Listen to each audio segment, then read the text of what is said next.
Ini contoh saya lah, saya yang bukan kiai, ketika masih muda dulu pernah juga kecewa dengan Gus Dur, dengan sebuah statement Gus Dur.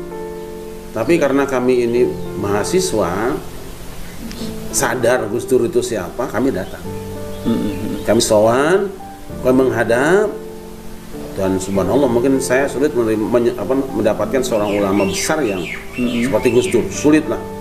Kami diterima dengan baik di rumah yang sangat sederhana, mejanya saja kecil, kami dengan beberapa teman, kemudian sowan ke sana dalam tanda petik ya, protes dengan dawuh beliau di sebuah wawancara dengan media, kalau tidak salah media Indonesia. Kami siap dengan sejumlah senjata tajam yang bisa mematikan langkah beliau.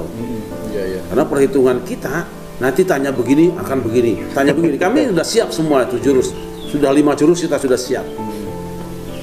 Nah, tetapi ketika bertemu dengan Gus Dur, semua jurus itu nggak kepake. Karena apa? Baru langkah pertama beliau menjawab sudah selesai. Oh gitu ya. Oh, mafhum yang kita ambil, pemahaman yang kita ambil dari ucapan beliau itu terbalik. Ketika saya menggunakan mafhum mukhalafah, beliau muwafaqah. Nah itu kan nggak kena. Dalam hal apa itu waktu itu? Ketika Gus Dur kalau tidak salah mengatakan di media Indonesia tahun 98 awal itu, kalau presidennya nanti bukan Pak Harto, Indonesia hancur. Oh iya. Saat mahasiswa bergerak, Amin Rais orasi di mana-mana, dan kita juga sepakat menganggap bahwa Pak Harto sudah terlalu lama menjadi presiden dan sudah banyak kroni-kroni yang merusak negara ini. Kita sedang marah, sedang demo tuh di mana-mana, minta Pak Harto turun. Gus Dur enak saja ngomong. Ya nanti kalau presidennya bukan Pak Harto ya rusak Indonesia. Udah kita marah sana kan marah. Gimana maksudnya Gus? Lah iya tuh, salahnya di mana? Ya kita kan pengen Pak Harto turun ya, tidak apa-apa. Ya kalau presidennya bukan Pak Harto, Indonesia jadi rusak. Ya kalau Pak Harto lagi apa jadi baik? Ya tidak. Loh terus ya tambah rusak. Karena memang Indonesia ini sudah rusak, jadi terbalik pikiran kita kalau Pak Harto lagi tidak rusak kan, tapi kata Gus Dur ya tambah rusak. Oh, Masya Allah, pikirannya luar biasa dan susah ditebak.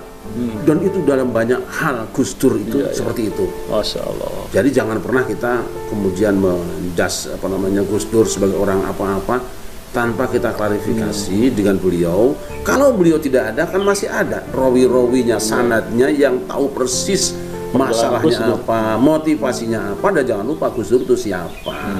Nah saya sering ibaratnya air itu kan al-ma'u qalil wa katsir lah. Ada air sedikit, ada air banyak. Kalau air sedikit kejatuhan najis, tempel najis yang mutan najis. Tapi kalau air banyak kejatuhan najis tidak najis.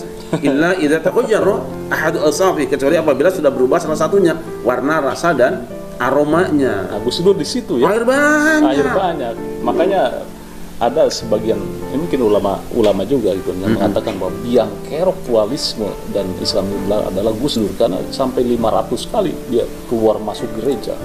Nah itu pedas sekali tuh di media sosial. Ya tidak apa-apa kalau bahagianya begitu. Tapi bagi saya yang kenal Gus Dur, saya kenal keluarganya, walaupun pernah benci, pernah kecewa, pernah marah, akhirnya saya bilang Gus Dur hebat.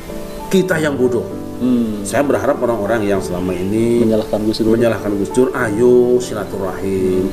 Kalau tidak ketemu Gus Dur, ya ketemu keluarganya. Kalau tidak keluarganya, ketemu sahabat-sahabatnya atau murid-muridnya atau mereka yang berintisab kepada madhab Gus Dur lah. Saya istilah madhab lah supaya ini agak keren dikit. Karena ada rumah pergerakan Gus Dur. Ayo ngobrol, tapi sekali lagi diingatkan, berangkatlah dengan hati yang ikhlas, jangan ada benci, klarifikasi. Loh, misalnya nanti sampai akhirnya panjenengan setelah diskusi tidak juga mau memahami, ya ayo lapang dada, di situ perbedaan di antara kita. Iya.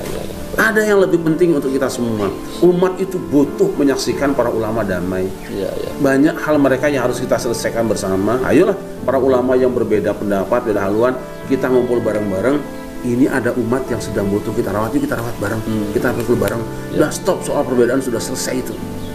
Kemudian juga ada kemarin imbas kecilnya sama Gus Miftah yang orasi kebangsaan.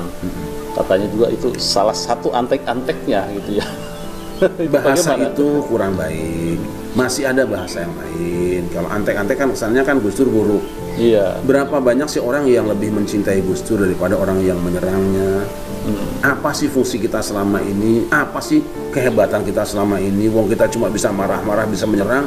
Gus Dur itu dimarahi orang, diserang orang, tetap berbuat baik. Siapa yang pernah dekat dengan Gus Dur akan tahu luar biasanya Gus Dur.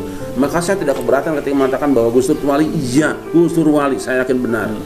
Karena apa? Dalam dirinya ada kasih sayang luar biasa yang tidak dimiliki orang lain.